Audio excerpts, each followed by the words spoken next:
$20,000 doesn't usually walk in looking like that, Megan Whitmore said, loud enough for the customers in line to hear, and the sentence landed in the bright marble lobby like a glass dropped on stone. The counting machines kept humming behind the teller row. The overhead lights stayed soft and golden, and yet something in the Next, air please. changed at once, sharp and metallic, as What if can the I help whole you with branch today? could smell humiliation before it fully arrived. Danielle Brooks stood at the counter with one hand resting on the strap of a dark canvas deposit bag, her shoulders straight, her navy blazer plain, her heels sensible, her expression Officer, calm there's in the been a careful mistake, way a people terrible become mistake. calm when life has already taught them what panic costs. She had walked in alone on purpose, with no assistant, no driver, no announcement, because she wanted to see the branch the way ordinary people saw it. Not the polished version prepared for executives. Not the smiling performance that appeared when titles entered the room. The real thing. The fluorescent truth beneath the scripted greetings. She slid her ID forward with the deposit slip and gave Megan the same quiet courtesy she had given the security guard at the front door. "I'm making a business deposit," she said. $20,000 even. Megan barely glanced at the paperwork. Her eyes moved first to Danielle's face, then to the bag, then back to Danielle's face again, as if the amount itself had become suspicious the second it passed through black hands. Behind Danielle, a man in a gray polo shifted his weight and looked up from his phone. A woman near the brochure stand stopped pretending to read about home equity loans. Somewhere deeper in the branch, a printer clicked alive, then went still. Megan's smile was thin, polished, and cold. "Ma'am, I'm going to need you to step back from the counter while we verify where this money came from." Danielle did not move. The red light of a security camera blinked above the glass office wall, small and steady, like an eye that never had to raise its voice. "You can verify it through the normal procedure," Danielle said. Her tone did not harden. That almost seemed to irritate Megan more. People like Megan were comfortable with anger. Anger made a story easy. Calm made them expose themselves. "Normal procedure," Megan repeated, letting out a short laugh that carried just far enough. "That depends on the customer." A silence spread outward from the teller station, subtle but immediate, as if every conversation in the bank had been lowered by the same invisible hand. Danielle felt the familiar heat of public scrutiny press against her skin, not hot enough to burn, just enough to remind her how often dignity had to stand unarmed in rooms built to doubt it. She had seen this before in stores, in hotels, in boardrooms, in schools her mother once cleaned after midnight. The details changed. The logic never did. Suspicion first. Humanity later, if ever. Still, Danielle kept her hand on the deposit bag and her voice level. "My identification is valid. The deposit slip is complete. If there's an issue, please explain the policy clearly." Megan leaned back in her chair, already enjoying the little theater of authority that had begun to gather around her. "Oh, I will," she said, and reached beneath the counter. Danielle heard it then. A soft electronic click, almost delicate, almost harmless. Not loud enough for everyone to notice. But she noticed. Her eyes lifted, slowly, to the blinking red camera above the lobby, and for one suspended second, with the air conditioning whispering and the polished floor reflecting every pair of shoes in line, she understood that the bank was about to show her exactly what kind of truth it had been hiding. The footsteps belonged to Officer Ryan Keller, and the moment Danielle heard the measured pace and the soft creak of a duty belt, she knew Megan had not merely escalated the situation in her own mind. She had called law enforcement before even attempting to process a lawful transaction. Keller entered with the cautious expression of a man trained to expect disorder, but there was no disorder waiting for him. There was only a polished bank lobby, a line of tense customers, a teller standing too straight behind her station, and a black woman in a navy blazer with one hand resting on a deposit bag as if she refused to surrender even that small piece of dignity to the atmosphere around her. "What seems to be the issue?" he asked, voice calm, professional, and just loud enough to settle over the room. Megan answered before Danielle could speak. "Possible fraudulent activity," she said. "Large cash deposit. Uncooperative behavior." I did not feel comfortable proceeding. Danielle let the words hang there for a second, because sometimes the clearest lie was the one left untouched. Keller turned toward her, not aggressive, not warm either, simply alert. "Ma'am, I need to ask you a few questions." Danielle finally faced him fully. His expression shifted when he saw that she was not trembling, not yelling, not reaching for excuses. She looked like a woman who had walked into a bank to do business and had found herself forced into a performance she had never auditioned for. "You may ask," she said, "but before you do, I would appreciate knowing what specific law or policy justified this response." A faint murmur moved through the line behind her. The young man near the entrance raised his phone higher now, pretending not to. An older white couple near the coin machine exchanged a glance that was part discomfort, part curiosity, the look of people who sensed they were witnessing something improper but had not yet decided whether to name it. Megan folded her arms. "She became defensive when I questioned the source of the funds." Danielle almost laughed, but there was no joy in her. Defensive. That word had followed black women through American spaces for generations, used whenever self-respect sounded inconvenient to someone more comfortable with submission. "I answered politely," Danielle said. "You refused to verify my identification, refused to review my deposit slip, and called the police before beginning standard procedure." Keller's eyes flicked toward the counter, then to the identification card still lying untouched beside the deposit form. It was a small detail, but small details often carried the whole moral weight of a room. He noticed it. Danielle saw him notice it. The branch air felt colder now, though the overhead vents had not changed. Somewhere behind the teller row, a machine spat out a receipt that no one came to collect.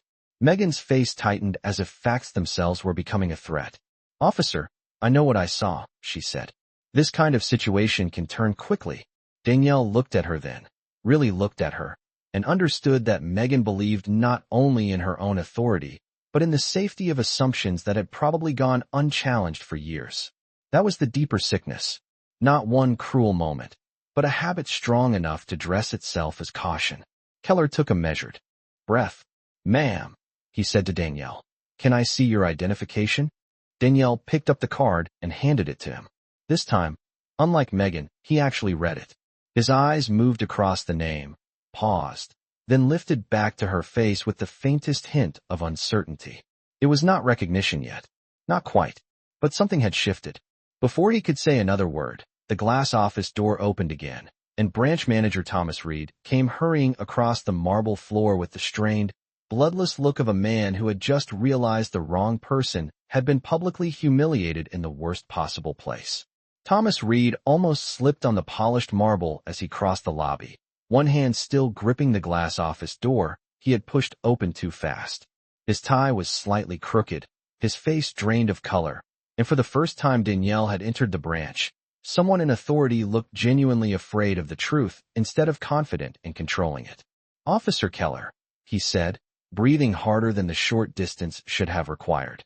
"There has been a misunderstanding."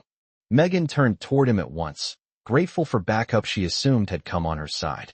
"Exactly," she said. "I flagged a suspicious cash deposit before it became a larger problem." Reed did not answer her. He was staring at Danielle now, and the silence that followed felt heavier than anything spoken so far. In the reflection of the glass walls, Danielle could see the entire scene held in neat corporate symmetry. The frightened manager, the rigid teller, the officer standing between policy and instinct, the customers lined along the velvet ropes pretending they were not waiting for something irreversible. Reed swallowed. "Ms. Brooks," he said quietly, "I did not know you were visiting this branch today." The words moved through the room like a current. Megan blinked once, then frowned, as if the name should mean something but refused to settle into place. Officer Keller looked from Reed to Danielle and back again, his posture subtly changing as training gave way to context. Danielle did not rescue anyone from the moment. She let it unfold at its natural speed. "That was intentional," she said. Her voice was low, steady, and somehow more powerful because it refused drama. Unannounced visits tend to reveal what scheduled ones do not. The young man by the entrance forgot to lower his phone. The older black woman in the camel coat let out the smallest breath, not quite relief, not yet. Megan's expression hardened into confusion touched by offense. "Thomas," she said, with a strained laugh, "what is going on?" Reed closed his eyes for half a second, as though even that tiny pause might buy him a different reality. It did not. When he opened them again, he faced Officer Keller first. "There is no criminal issue here," he said. This customer is Danielle Brooks. He stopped there, but not because the sentence was complete. Because everyone in the room could feel the shape of what he had not yet said. Danielle watched Megan search her memory, search the framed leadership photos on the website she had likely scrolled past 100 times, search every careless assumption that had brought her to this edge. Reed finished the sentence anyway. She is the chief executive officer of this bank. Nothing moved for 1 suspended second. Even the building seemed to hold its breath. Megan's mouth parted, then closed again. Officer Keller straightened and handed Danielle's identification back with both hands now, as if respect had suddenly become visible and he could not bear to mishandle it twice. But Danielle felt no triumph, only a clean, familiar sadness. Because the correction had arrived through title, not humanity. Because everyone in the room had changed their posture only after learning she held power. Reed glanced at the blinking camera in the corner, then at the deposit slip still lying untouched on the counter like evidence of a simple task made ugly by prejudice. "I am deeply sorry," he said. Megan finally found her voice. "I did not know," she whispered, and Danielle turned to her with a calm that was almost unbearable to witness. "That," Danielle said, resting her fingertips on the edge of the counter, "is exactly the problem." The apology did not soften the room. If anything, it exposed how fragile its manners had always been. Megan stood behind the counter with all the color drained from her face, but Danielle had no interest in watching embarrassment perform innocence. She had seen that too many times in polished institutions. The moment truth arrived, people reached for regret, as though regret alone could erase the choices made before witnesses. Officer Keller stepped back half a pace, no longer the center of authority he had expected to be when he walked in. Thomas Reed looked as though he wanted the marble floor to open beneath him and spare him the next few minutes. But Danielle remained exactly where she had been from the beginning, one hand near the untouched deposit slip, the other resting on the canvas bag, because what mattered now was not her title. It was the sequence, the facts, the moral record of what had happened before anyone knew who she was. "No one is going to hide inside confusion," she said, her voice quiet enough that people had to listen carefully. "The deposit was lawful. My identification was valid. Procedure was never started. Assumptions were." Megan swallowed hard. "I was trying to protect the bank." Danielle turned fully toward her then, and there was no anger in her face, which somehow made the moment even more painful to watch. "Protect it from what?" she asked. "A black woman with proper identification and money she had every legal right to deposit?" No one answered. The older black woman in the camel coat lowered her eyes for a moment, as though the question had reached beyond the counter and touched years she had tried not to remember. Reed cleared his throat, searching for language large enough to contain the damage and small enough to survive it. "Ms. Brooks, I will handle this personally." Danielle looked at him, and the fluorescent glow above the teller row caught the sharp line of disappointment in her expression. "That sentence is part of the problem too," she said. "Everything gets handled personally after the harm is done. Quietly. Internally. Neatly enough to protect the institution from its own reflection." Her gaze lifted to the blinking red camera in the corner, then drifted to the customers whose phones were still raised. The branch had become its own witness. Not a rumor. Not a complaint buried in a report. A visible, undeniable record. Officer Keller followed her line of sight and seemed to understand the same thing. This was no longer a misunderstanding that could be smoothed over with respectful tones. It was evidence. Reed rubbed a hand across his mouth. "What would you like us to do right now?" he asked, and the question settled over the lobby with a different kind of silence. Danielle did not answer immediately. She wanted the room to sit in its discomfort long enough to feel honest. She wanted every employee watching from behind the glass offices to understand that culture was built in moments exactly like this, when someone decided whether another human being deserved courtesy before status confirmed it. "First," she said at last, "the transaction will be completed according to policy. Second, all security footage from the last hour will be preserved. Third, every flagged cash deposit handled by this station in the past 12 months will be reviewed." Megan stared at her as if the floor had shifted under the entire branch. Reed nodded too fast, already recognizing the size of what had just been set in motion. Danielle looked once more at the counter where she had been publicly doubted for standing in the wrong skin with the right paperwork, and when she spoke again, Her voice was softer, but it carried to every corner of the room. Because if this happened to me, she said, then I need to know how many people it happened to who did not have my name. For a long moment, nobody moved. The transaction that should have taken less than 3 minutes now sat in the center of the branch like a moral weight no one knew how to carry. Thomas Reed finally picked up the deposit slip with careful hands, as if even paper deserved more respect than this room had shown. Officer Keller stepped aside completely, no longer asking questions, only watching with the sober expression of a man replaying every second in his mind and recognizing how close professionalism had come to becoming something else. Megan remained behind the counter, rigid and silent, her nameplate catching the overhead light, while the polished surface beneath it reflected a version of her she could no longer control. Danielle did not rush to fill the silence. She had learned years ago that some truths needed quiet around them the way a bruise needed air. The air conditioning whispered softly through the vents.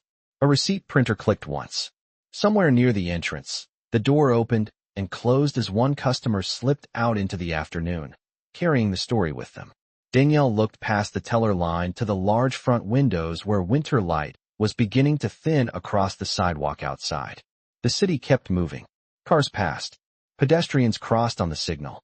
And yet inside the branch, time felt slowed, stretched, unwilling to move forward until everyone standing there understood what had actually happened.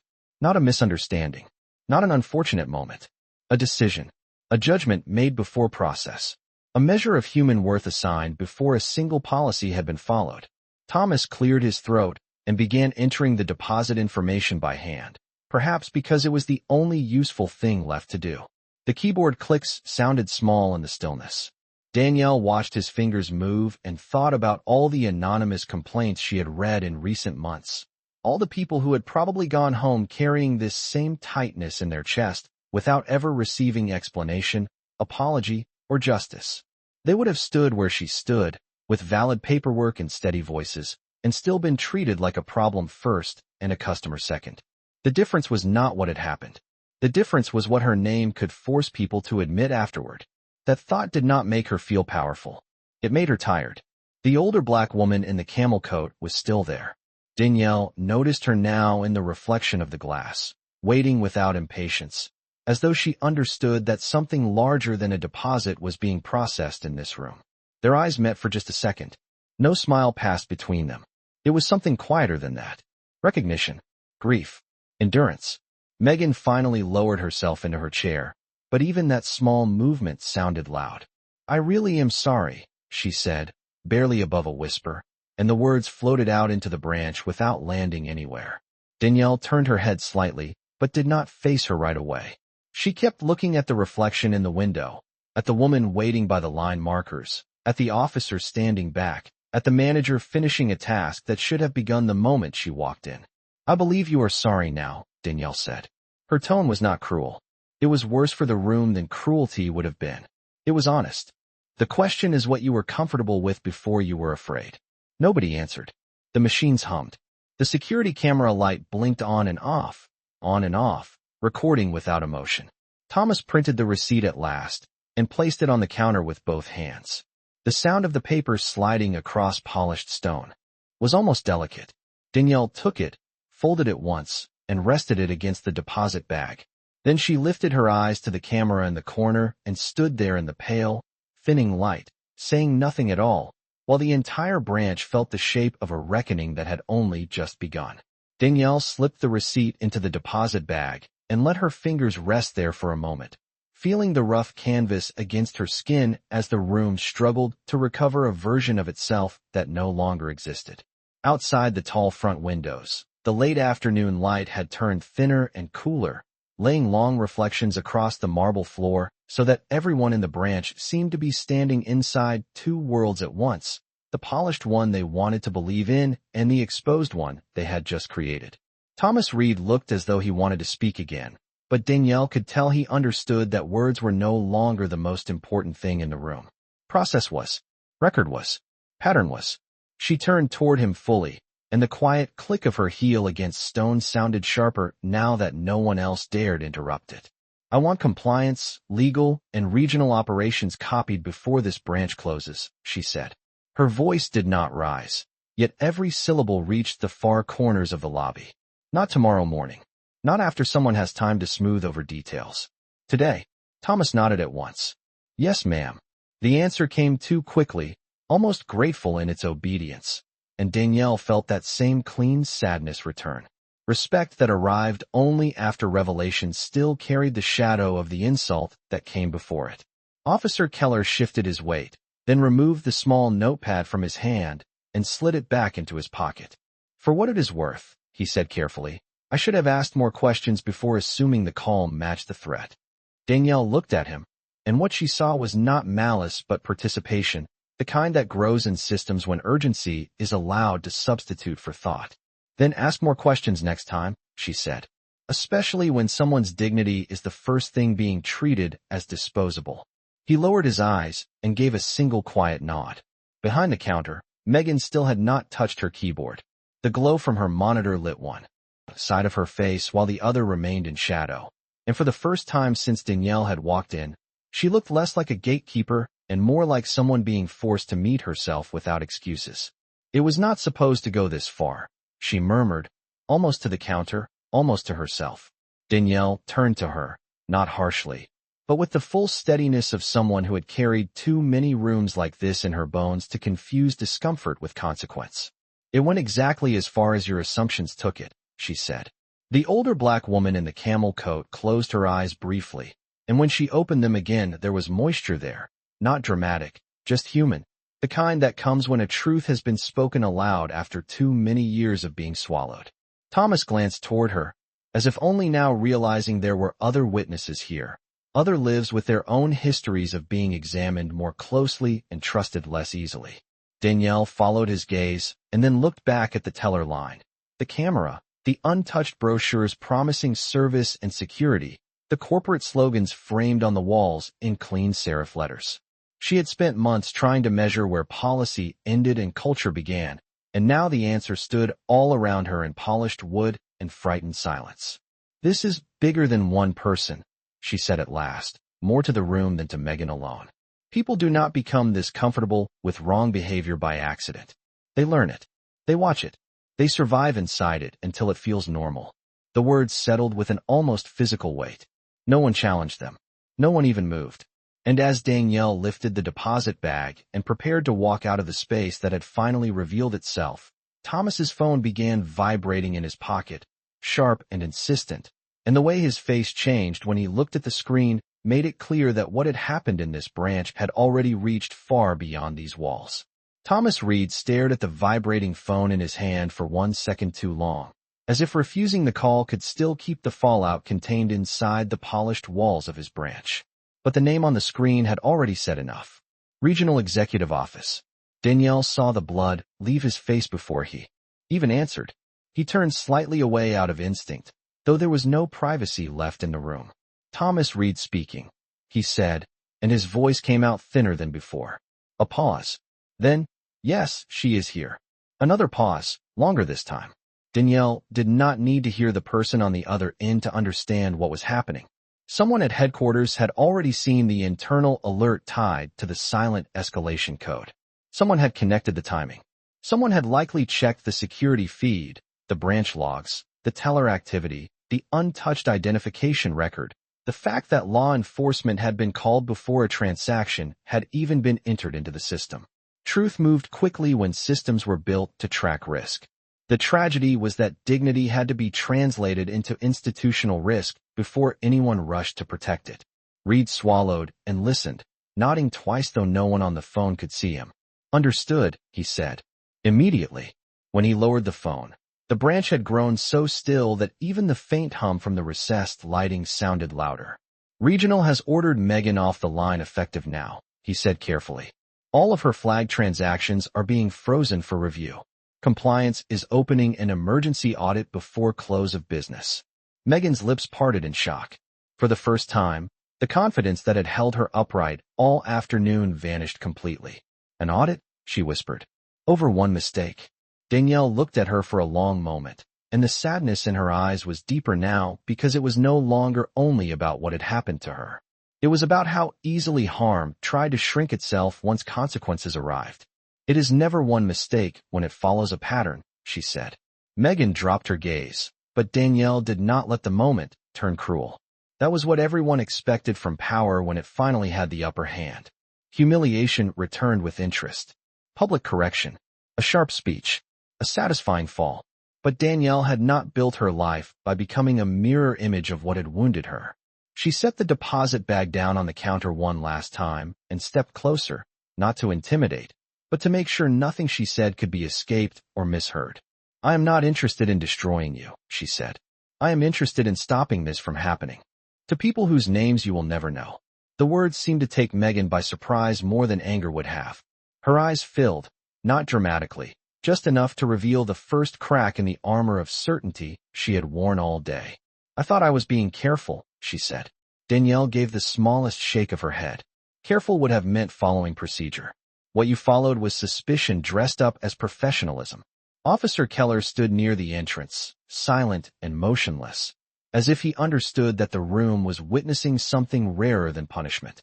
It was accountability without spectacle. Reed glanced between them, unsure whether to step in, but there was nothing left for him to manage. The truth had already organized the room better than authority ever had. Near the velvet ropes, the older black woman in the camel coat finally stepped forward. Her voice was gentle when she spoke, but it carried. She is right, she said. Some of us have been explaining this our whole lives. No one challenged her. No one could. Danielle turned toward her and gave a small nod, not triumphant, only grateful. And in that quiet exchange the branch seemed to understand that this story had started long before today.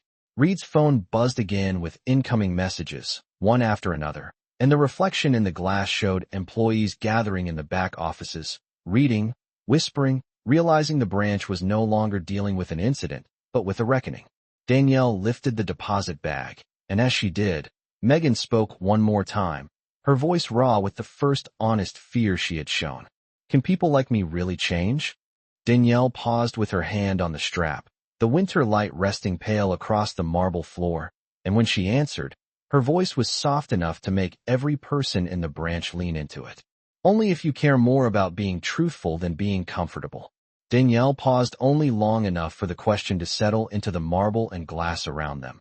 Then she walked toward the front doors with the deposit bag resting lightly against her leg, each step measured, unhurried, and final. No one tried to stop her. The automatic doors parted with a soft mechanical sigh, and cold evening air slipped into the branch, brushing across the warm lobby like a truth from outside that did not care how elegant the room looked.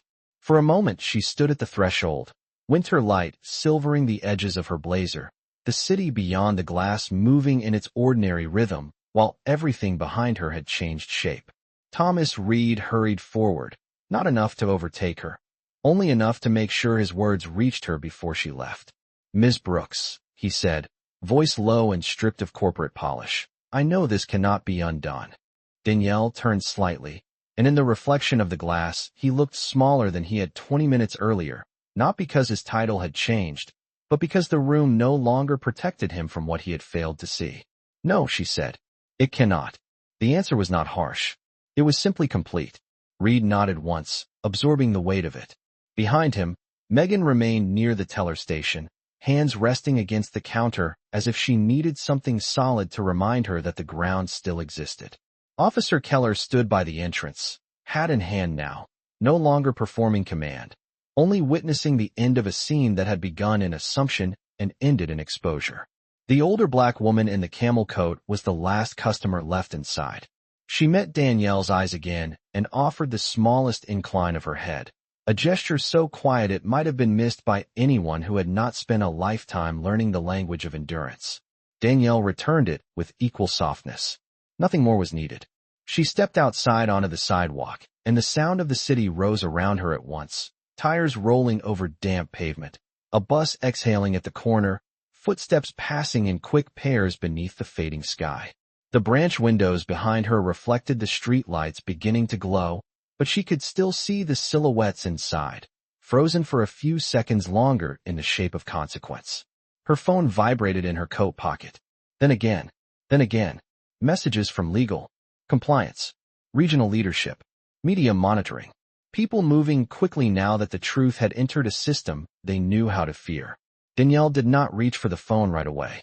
She stood beneath the cold light and looked up at the bank's name etched in brushed metal above the doors. Trust, security, service. Beautiful words. Easy words. Words that meant nothing unless they were practiced when no important person was watching. She thought of her mother's hands, always smelling faintly of soap and lemon oil after long nights cleaning buildings owned by people who never knew her name. She thought of the complaints still waiting in digital folders, written by customers who had probably wondered whether anyone would believe them. She thought of Megan's final question, not because it excused anything, but because it revealed the only thing worth saving in the wreckage of pride, the willingness to be changed. Danielle finally took out her phone and opened the first message. The subject line read, "Immediate branch culture review authorized." She stared at it for a second, then locked the screen again. Across the glass behind her, employees had begun to gather in the lobby, standing beneath the same lights that had watched everything. Danielle placed one hand against the strap of the deposit bag, drew a slow breath into the cold evening, and walked toward the corner without looking back, while behind her the bank remained bright, silent, and unable any longer to mistake appearances for character.